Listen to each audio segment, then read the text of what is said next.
మీ మధ్య ఈ దినము నిలబడడానికి దేవుని యొక్క కృప అయి ఉన్నది. தேவனுடைய அன்பை அநேக இடத்திலே இருக்கிறது என்பதை நான் அறிந்து கொண்டேன். దేవుని యొక్క ప్రేమ అనేకుల మధ్య నివసిస్తున్నదని నేను ఎరిగి ఉన్నాను. நான் ஏன் இங்கே வருவேன்னு சொன்னால், ఎందుకు నేను ఇక్కడ వచ్చిన్నానంటే, என்னுடைய மகன் இங்கே ஐடி ஃபீல்டு அவருக்கு வேலை கிடைத்திருக்கு. அது நிமித்தமாக அவன் இங்கே இருக்கிறான். నా కుమారుడు ఇక్కడ ఐటీ ఫీల్డ్ లో ఉద్యోగం దొరికింది కనుక దాని నిమిత్తం తాను ఇక్కడికి వచ్చిన్నాడు కనుక నేను వచ్చిన్నాను. அது நிமித்தமாக உங்கள் மத்தியில இன்றைக்கு நான் இருப்பதற்காக தேவன் கொடுத்த கிருபை நிமித்தமாகும் நன்றி செலுத்துகிறேன். కనుక దాని నిమిత్తమే ఈ దినము మీ మధ్య నిలబడటానికి నన్ను నడిపించాడు కనుక దేవుని ఇచ్చిన కృపను బట్టి నేను దేవునికి కృతజ్ఞుడై ఉన్నాను. இன்றைக்கு நம்முடைய வேத ஆராய்ச்சி ஆராதனைக்குரிய செய்தி என்னவென்றால், ఈ దినము ఆరాధన నిమిత్తం ఉంటున్న వర్తమానం ఏమైనగా, சங்கீத புஸ்தகம் 138 அதிகாரம் 8 வசனங்கள் இருக்கு. நாம் மாறி மாறியாக வாசிக்கலாம். ఆ కీర్తన 138 అధ్యాయం 8 వాక్యములు ఉన్నది. మనం ఉత్తర ప్రత్యుత్తరంగా చదువుకుందాం. నేను నా పూర్ణ హృదయంతో నీకు కృతజ్ఞతాస్తుతులు చెల్లించుతున్నాను, దేవతల ఎదుట నిన్ను కీర్తించెదను. పరిశుద్ధ ఆలయం తట్టు నేను నమస్కారం చేస్తున్నాను. నీ నామము కంటే నా మనసు కంటే నీ ఇచ్చిన వాక్యము నీవు గొప్ప చేస్తున్నావు. నీ కృపాసత్యం వలన నీ నామము చెల్లించదను. నేను మొరపెట్టిన దినమున నీవు నాకు ఉత్తరం ఇచ్చితివి, నా ప్రాణములో త్రాణ పుట్టించి నన్ను ధైర్యపరిచితివి. యెహోవా, భూరాజుల అందరూ నీవు సెలవిచ్చిన మాటలు విని నీకు కృతజ్ఞతాస్తుతులు చెల్లించెదను. యెహోవా మహాప్రభావం గలవాడని వారు యెహోవా మార్గములను గూర్చి గానము చేసెదరు. యెహోవా మహోన్నతుడైన ఆయన దీనులను పెట్టెను. ఆయన దూరం నుండి గర్విష్ఠులను బాగుగా ఎరుగును. నేను ఆపదలో చిక్కుబడి ఉన్నను, నీవు నన్ను బ్రతికించెదవు. నా శత్రువుల కోపం నుండి నన్ను రక్షించకే నీవు దయచేసి నీ చేయి చాపెదవు. నన్ను రక్షించును. యెహోవా కార్యము తప్పని చేయను. యెహోవా నీ కృప నిరంతరము నీ చిరకారం పెట్టకము. ஒத்தாசைக்காக நான் ஜெபம் பண்ணலாம். సహాయం కొరకే మనం ప్రార్థన చేసుకుందాం. அன்புள்ள ஆண்டவரே, இந்த காலை வேளைக்காக நன்றி செலுத்துகிறோம். உங்களுடைய கிருபையினாலும் தெய்வனாலும் முடிசூட்டி அடியன் கூட உடைய பிள்ளைகள் மத்தியிலே உள்ள மனுஷனாக நான் என்னை நிறுத்தினதுக்காக நன்றி செலுத்துகிறேன். உங்களுடைய கிருபையும் சத்தியமும் உங்களுக்கு முன்பாக இருப்பது செய்தலும் மாறுபட்ட காரியங்கள் எங்கள் மத்தியில காணப்படாதபடிக்கு தேவனை துதிக்கின்ற காரியத்திலே நாங்கள் காணப்பட உதவி செய்தலும். இதற்கு யாருக்காக இருக்கின்றோம் வழிநடத்தும் பாதுகாத்தலும். அடையனையும் சகோதரனை கூட கருத்திலக்கு கொடுத்து கிறிஸ்து நாமத்தினால வேண்டிய நல்ல பிதாவே, ஆமென். தாவீது தன் வாழ்க்கையிலே செய்த நன்மைகளை குறித்து இங்கே వివరించి சொல்கிறார். దావీదు తన జీవితంలో తనకు చేసిన మేలును బట్టి వివరిస్తున్నాడు ఈ అధ్యాయంలో. దావీదుకు என்ன విధమైన నన్மைகள் చేయబట్టது? దావీదుకి ఎలాంటి మేలులు చేయబడి ఉన్నవి? நாம் சுருக்கமாக 3 காரியங்களை பார்த்து கொண்டு முடித்துக் கொள்ளலாம். మనం క్లుప్తంగా 3 కార్యములు చూసి ముగించుకుందాం. దావీదు சொல்லுகிற வார்த்தை 8ஆம் வசனத்திலே, దావీదు చెప్పిన మాట 8వ వాక్యంలో, கர்த்தர் எனக்கு யாவையும் செய்து முடிப்பார், கர்த்தாவே உமது கிருபையும் என்றும் உள்ளது, உமது கரத்தின் கிரியைகள் நெகிழவிடப்பட்டது. యెహోవా నా పక్షమున కార్యము సఫలము చేయును. యెహోవా నీ కృప నిరంతరముండును. నీ చేతి కార్యములను విడిచిపెట్టకము. என்னுடைய ஜீவித்தில் செய்த நன்மைகளை நாம் விவரித்து சொல்ல வேண்டும். వ్యక్తిగత నా జీవితంలో చేయబడిన మేలుల గురించి నేను వివరించి చెప్పబడవలను. நம்முடைய குடும்ப வாழ்க்கையில செய்யப்பட்ட அதிசயமான காரியங்களை குறித்து நாம் தேவனுக்கு முன்பாக துதிகளோடு ஏறெடுக்க வேண்டும். మన కుటుంబంలో చేయబడిన ఆశ్చర్య కార్యములను బట్టి మన దేవుని సన్నిధిలో కృతజ్ఞతలు చెల్లించవలెను. நம்முடைய வாழ்க்கையில நாம் அடிமை ஸ்தானத்தில் இருந்த போது நம்மை தேவன் எவ்விதமாக விடுதலையாக்கி கொண்டு வந்தார் என்பதை அறிந்து நாம் தேவனுக்கு துதி செலுத்த வேண்டும். మన వ్యక్తిగత జీవితంలో ఏ రీతిగా మనం దాసులముగా లేక బానిసలముగా ఉన్నామో మనం ఎరిగి విడిపించిన దాన్ని బట్టి దేవునికి స్తుతులు చెల్లించవలెను. ஆதி காலத்திலே இஸ்ரவேல் ஜனங்கள் அடிமை ஸ்தானத்தில் இருந்த போது, ఆ అనాది కాలంలో ఇశ్రాయేలు ప్రజలు ఆ యొక్క బానిసత్వంలో ఉన్నప్పుడు அந்த ஜனங்களை விடுவிப்பதற்காக தேவன் பட்ட பிரயாசம் என்ன? ఆ ప్రజలను విడిపించే కొరకే దేవుడు పొందిన ప్రయాసం ఏమిటి? யாத்திராகமம் 15ஆம் அதிகாரத்தில் சொல்லப்பட்டிருக்கிறது. ఆ నిర్గమకాండము 15 అధ్యాయంలో చెప్పబడినది. 12ஆம் வசனத்திலிருந்து 16ஆம் வசனம் முடிய ఆ 12 వాక్యం నుండి 16 వాక్యం వరకు నిర్గమకాండము 12వ అధ్యాయము 16 మొదలుకొని 12 మొదలుకొని 16 వరకు. எகிப்தியர் உம்மை காணும்போது இவள் அவனுடைய மனைவி என்று சொல்லி என்னை கொன்று போட்டு உம்மை ஊரோடு வைப்பார்கள். 12 மன்னிக்கும். నిర్గమకాండము 15 ఆ யாத்திராகம் 15 சூரியன் அஸ்தமிக்கும் போது ஆராமுக்கு உயர்ந்த நித்திரை வந்தது, திகிலும் ஆறிலும் அவனை மூடிக்கொண்டது.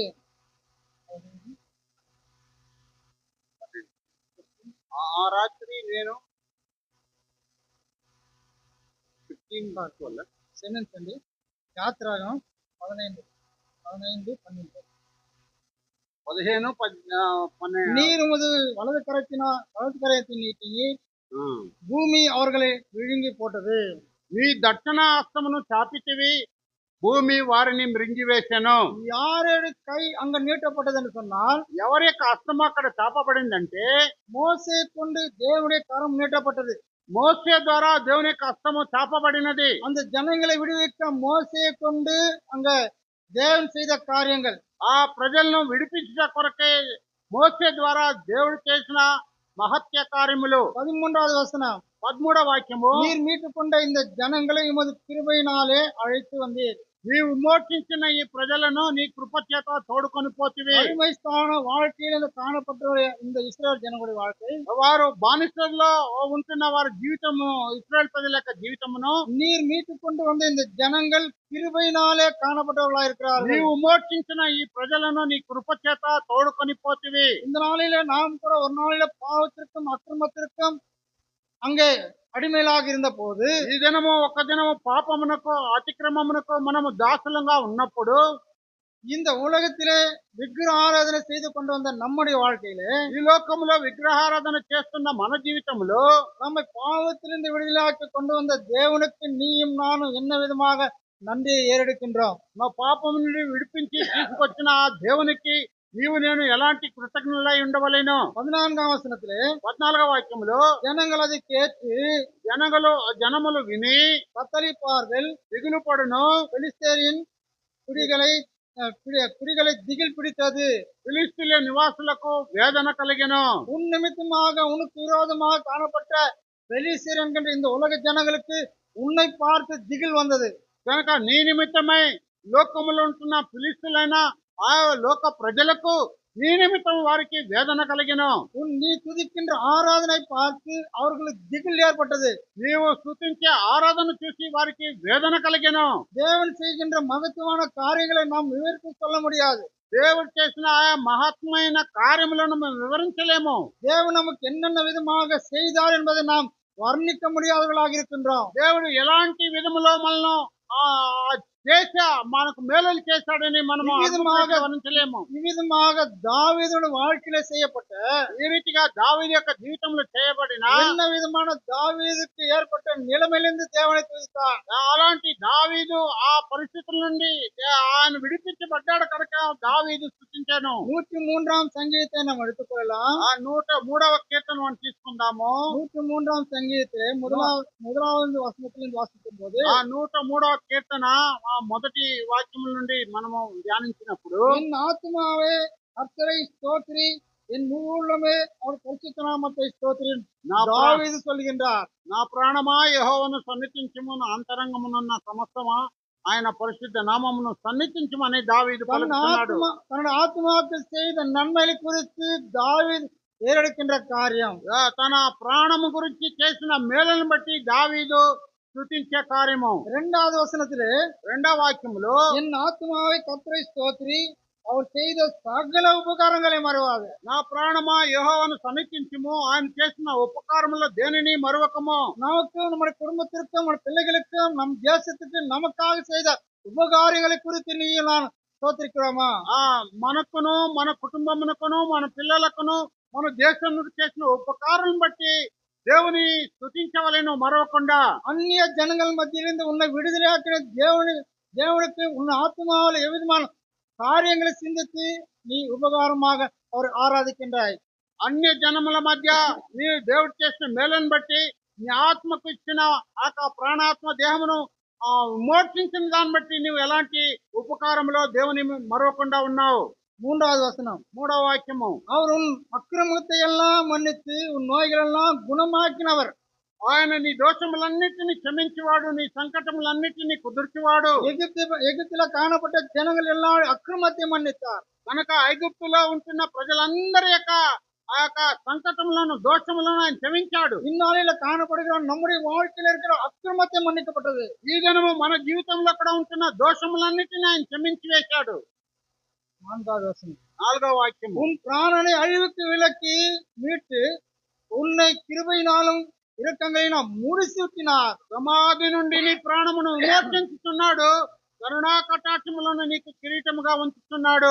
ஒரு தேசத்திற்கு ஒரு மனுஷன் ராஜாவாகிற போது ఒక దేశమునకు ఒక వ్యక్తి రాజుగా చేయబడినప్పుడు அவனை சிங்காசனம் மேல வைத்து அவனை முடிசூட்டுவார்கள். ఆయన సింహాసనం మీద కూర్చొని పెట్టి కిరీటం ధరింప చేస్తారు. இன்றைக்கு உன்னை தேவனுடைய வீட்டில உட்கார வைத்து அழகு பார்த்து முடிசூட்டுகிற தேவனை ఈ దినము నిన్ను దేవుని యొక్క సింహాసనం మధ్య నిన్ను కూర్చొని పెట్టి కిరీటం ధరించి అలంకరించుతున్న దేవుడు, அந்த தேவனுக்கு நீங்களும் நான் ஏறெடுக்கின்ற ஆராதனை எவ்விதமாக இருக்கிறது?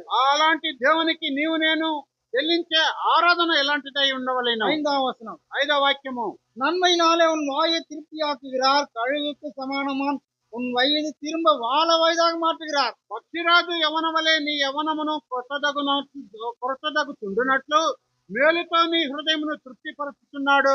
கழுகுடைய ஜீவித்தை பார்க்கும் போது పక్షిరాజు యొక్క జీవితమును చూసినప్పుడు அது பறந்து பறந்து சோர்ந்து போகிற நேரத்துல అది ఎగిరి ఎగిరి సోలిపోయిన సమయంలో அந்த கழுகு என்ன செய்யுமா, ఆ యొక్క పక్షిరాజు ఏం చేస్తుంది, தன்னுடைய சரீரத்துல எல்லா இறகைகளும் எடுத்து போடுமா. తన యొక్క శరీరంలో ఉంటున్న అన్ని ఈకలన్నీ పీకివేస్తుంది. எதற்காக அது எடுத்து போடுகிறேன்னு சொன்னால், ఎందుకొరకు అది పీకివేస్తుంది అనగా பழைய வாழ்க்கையிலிருந்து நாம் பலன் பெறுவதற்காக இந்த இறகைகள் எனக்கு வேண்டாம். కనుక నా పాత జీవితంలో నుండి నేను బలం పొందలాగన ఈ పాత ఈకలు నాకు అవసరం లేదు. அதற்கு புது விதமான ரெக்கைகள் வருகிற போது దానికి నూతన రెక్కలు వచ్చేటప్పుడు அது புது பலன் கொண்டு உயர்மான ஸ்தானத்திற்கு போகிறது. అది నూతన బలం పొంది ఎత్తైన స్థలమునకు ఎక్కిపోగలదు. இன்றைக்கு நம்முடைய வாழ்க்கையில குடும்பத்துல கஷ்டங்களும் வேதனைகளும் இருந்தாலும் கூட ఈ దినం మన యొక్క జీవితంలో కుటుంబంలో కష్టములు వేదనలు ఉన్నా కూడా இவை எல்லாவற்றையும் நாம் விட்டு விட்டு புதிதாக பெற்றிருக்கிற இந்த பலத்தின் நிமித்தமாக நீயும் நான் ஆராதிக்கின்ற ஆராதனை எவ்விதமா இருக்கிறது? ఇవన్నీ కూడా విడిచిపెట్టి నూతనముగా పొందిన ఆ యొక్క బలము నిమిత్తమై దేవుని ఆరాధించే ఆరాధన ఎలాగా ఉన్నది? 6ஆம் வசனத்திலே 6వ వాక్యంలో தேவனுடைய வார்த்தை எவ்விதமாக பலப்படுத்துகிறேன்னு சொன்னால், దేవుని యొక్క మాట ఏ రీతిగా బలపరచబడుతున్నది అనగా, ஒடுக்கப்படுகிற யாவருக்கும் கர்த்தர் நீதி நியாயத்தையும் செய்வார். యెహోవా నీతి క్రియలను జరిగించు బాధింపబడు వారికందరికీ న్యాయం తీర్చును. நாம் ஒடுக்கப்படுகிற காரியங்கள் நேரத்துல, మనం బాధింపబడే సమయంలో, எல்லார் மத்தியில நாம் துன்பப்படுகிற நேரத்துல, అందరి మధ్యలో మనం చింతించే సమయంలో, நம்ம குடும்ப வாழ்க்கையில் நாம் ஒடுக்கப்படும் போது మన యొక్క కుటుంబ జీవితంలో நமக்கு தேவனுடைய நீதி நமக்கு முன்பாக நிறுத்தி நம்மை சரி செய்கிறதா இருக்கிறது. దేవుని యొక్క న్యాయము మన న్యాయంగా తీర్పు తీర్చే నీతి క్రియలు మనకు జరుగును. இவ்விதமாக தேவன் நமது பட்சத்திலே செய்கிற காரியங்கள் எவ்விதமாக இருக்கிறது என்றால், ఈ రీతిగా మన పక్షంలో దేవుడు చేసిన కార్యములు ఎలాగ ఉన్నాయి? யாத்திராகமம் 14ஆம் அதிகாரம் 14ஆம் வசனத்திலே, నిర్గమ కాండము 14 14 వాక్యం. 14 நமது நிமித்தமாக கர்த்தர் யுத்தம் பண்ணுகிறவராக இருக்கிறார். యెహోవా మీ పక్షంన యుద్ధం చేయను.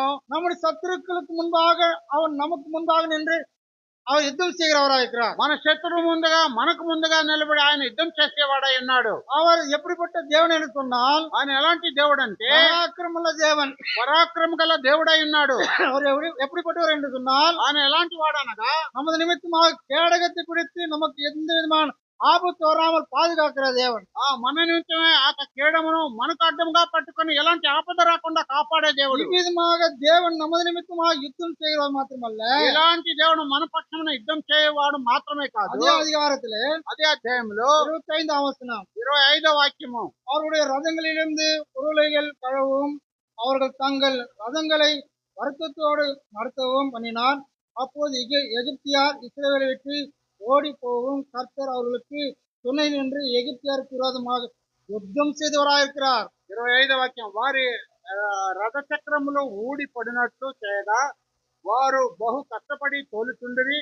అప్పుడు ఐగుప్తీయులు ఇశ్రాయేలుల ఎదుట నుండి పారిపోదము రండి, యెహోవా వారి పక్షమున యుద్ధము చేయుచున్నాడని யார் చెప్పుకొనిరి. சொல்லுகிறார்கள் சொன்னால், ఎవరు యుద్ధం చేస్తున్నారని చెప్తే அந்த யுத்தத்திற்கு முதலாக இருக்கிற தேவன், ఆ యుద్ధమునకు ప్రథమంగా ఉంటున్న దేవుడు, அந்த யுத்தத்திற்கு ஆயத்தமாகப்பட்டிருக்கிற அந்த தேவன், ఆ యుద్ధమును సిద్ధపరిచిన ఆ దేవుడు இந்த இஸ்ரவேலை எகிப்திலிருந்து வெளியே வருகிற போது ఆ ఐగుప్తు ప్రజలు ఆ యొక్క ఐగుప్తు నుండి బయటకు వచ్చినప్పుడు, அவர்கள் சிவந்த சமுத்திரத்துக்கு முன்பாக நிற்கும் போது, ఆ ఎర్ర సముద్రం ముందు నిలిచినప్పుడు அந்த ஜனங்கள், அந்த எகிப்திய ஜனங்கள் ரதங்களோடு வருகிறார்கள். ఆ యొక్క ఐగుప్తు ప్రజలు సేన రథములతో వస్తున్నారు. இன்றைக்கு நம்முடைய வாழ்க்கையில் நம்முடைய சத்துருக்களை கருத்து கொண்டு வருவார்கள். కనుక ఈ దినం మన జీవితంలో కూడా మన శత్రువులు మనం వెంబడించి நீ தேவனை ஆராதிக்க போகின்றாயா? నీ దేవుని ఆరాధించకు వెళుతున్నావా? நீ தேவனை துதிக்க போகின்றாயா? దేవుని స్తుతించడానికి நீ వెళుతున్నావా? துதிக்காதபடிக்கு உன்னை அங்கே மடித்து போடுவேன்னு சொல்லி வருகிறார்கள். నిన్ను స్తుతించకుండా అక్కడే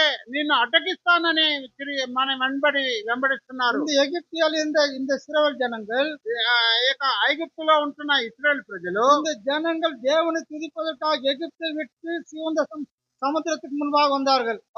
దేవుని స్తుతించే నిమిత్తము ఐగుప్తును వదిలి ఆ ఎర్ర సముద్రం ఎదురుగా వచ్చినారు. அவர்களை தொடர்ந்து சத்ருவை போல அந்த சேனை வருகிறது.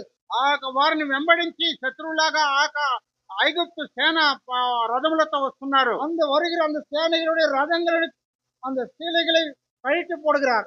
కనుక రథములను వారు చక్రములను తొట్టిపడినట్లుగా వారు కష్టపడుతున్నారు. இன்றைக்கு நமக்கு கூட தேவன் விதமாக செய்கின்ற அதிசயமான காரியங்களை குறித்து நாம் தேவனை ஆராதிக்க இங்க வந்திருக்கின்றோமா? కనుక దేవుడు కూడా మన పక్షంగా ఈ రీతిగా యుద్ధం చేసి ఆశ్చర్యపరిచే దేవుని ఆరాధించకు ఇదనము మనం చేరి వచ్చున్నాం. என்ன విధமாக ஆராதனை நம்மிடத்திலிருந்து ஏறெடுக்க போகின்றோம்? ఇలాంటి ఆరాధన మన యొద్ద నుండి మనం దేవునికి చెల్లించబోతున్నాం. என்னுடைய ஆத்மாவுக்கு என்னுடைய குடும்பத்திற்கு செய்த நன்மைகள் நிமித்தமாக ఆరాధిక ఇంక వందిరుకిండ్రేనా? నా యొక్క కుటుంబ నిమిత్తం, నా నిమిత్తం చేయబడిన, నా పిల్లల నిమిత్తం చేయబడిన మేలుల నిమిత్తమే ఆరాధించడానికి చేరి వచ్చున్నానా? தேவன் என் பட்சத்தில் இருக்கிறார் என்பதை அறிந்து நான் ஆராதிக்க வந்திருக்கின்றேனா?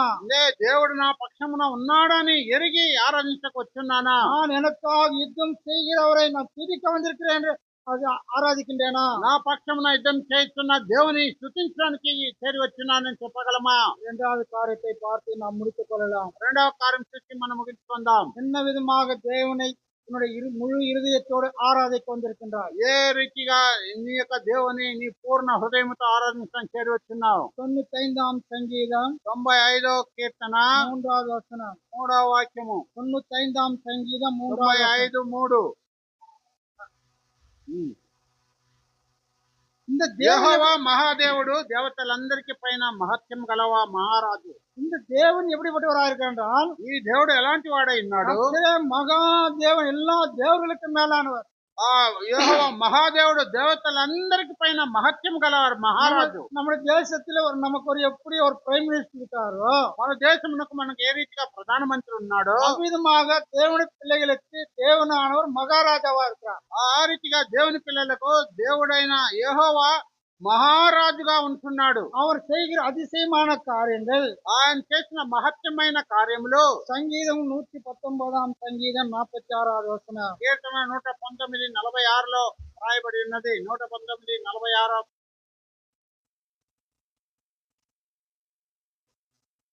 இன்றைக்கு நமக்கு செய்த நன்மை குறித்து சாட்சியாக, ఈయన మనకు చేసిన మేలను బట్టి మనము సాక్ష్యముగా ராஜாக்களுக்கு முன்பாக வெட்கப்படாமல் உன் வாயை திறந்து ஆராதிக்கின்ற ஆராதனையிலே நீ காணப்படுகிறாயா? రాజుల ఎదుట సిగ్గుపడక దేవుని సన్నిధిలో ఆరాధించే ఆరాధనగా ఉండవలేను. ஒரு நாளில நானும் கூட வெட்கப்பட்டவனா இருந்தேன். ఒక దినము నేను కూడా సిగ్గుపడిన వాడై ఉన్నాను. அந்த வெட்கம் எப்படிப்பட்டதென்றால் 10 பேருக்கு முன்பாக 100 பேருக்கு முன்பாக என் வாயை திறந்து நான் எவ்விதமாக ஆராதிக்க முடியும்? ఆ యొక్క 10 మంది 100 మందికి మధ్యలో నేను నోరు తెరిచి ఎలాగా ఆరాధించగలను? எனக்கு ஆராதனை என்று தெரியாது. నాకు ఆరాధన ఏమిటని நான் తెలియదు. எப்படி ரட்சிக்கப்பட்டேன் எனக்கு தெரியாது. ఏ రీతిగా నేను రక్షణ పొందానని కూడా నాకు తెలియదు. என்னுடைய வாழ்க்கையை நீங்கள் அறிந்தீர்களானால் నా జీవితము మీరు ఎరిగినట్లయితే என்னுடைய வாழ்க்கை பயங்கரமான வாழ்க்கை. నా జీవితము భయంకరమైన జీవితము. நான் மரணத்திலிருந்து விடுவிக்கப்பட்டவனா இருந்தேன். నేను మరణం నుండి విడుదల పొందిన వాడినై ఉన్నాను. 1986ஆம் ஆண்டு வாணியம்பாடி என்னும் பாகத்திலே ఆ 1986 సంవత్సరము వాణింబాడి అన్న స్థలములో அசுத்த கெட்ட சிலைகளோடு சேர்ந்து நான் பொல்லாத பாவத்தை செய்து வந்தவனா இருக்கும்போது చెడ్డ స్నేహితులతో చేయరాని పాపం చేసినప్పుడు என் வீட்டில எல்லோரும் தேவனை விசுவாசிக்கிறவர்கள் ஆராதிக்கிற பிள்ளைகள் மத்தியிலே నా ఇంటిలో అందరూ దేవుని రక్షణ పొంది విశ్వసించి ఆరాధించిన పిల్లల మధ్య அந்த ஜனங்கள் மத்தியிலே நான் தவிர்ப்பான ஒரு மகனா காணப்பட்டேன். ఆ ప్రజల మధ్య నేను తప్పిపోయిన ఒక కుమారుడుగా కనబడ్డాను. உங்களுக்கு தெரிஞ்சிருக்கும் சகோதரன் பால் எம் பால் என்று. మీకు తెలిసిందే సహోదరి ఎంపాల్ గారు. ఆయన ఇప్పుడు దేవుని మహిమలో ఉన్నాడు. அந்த சகோதரன் தான் என்னை ரட்சிப்புக்குள்ளாக கொண்டு வந்தார். ఆ సహోదరుడు నన్ను రక్షణలో తీసుకుని వచ్చాడు.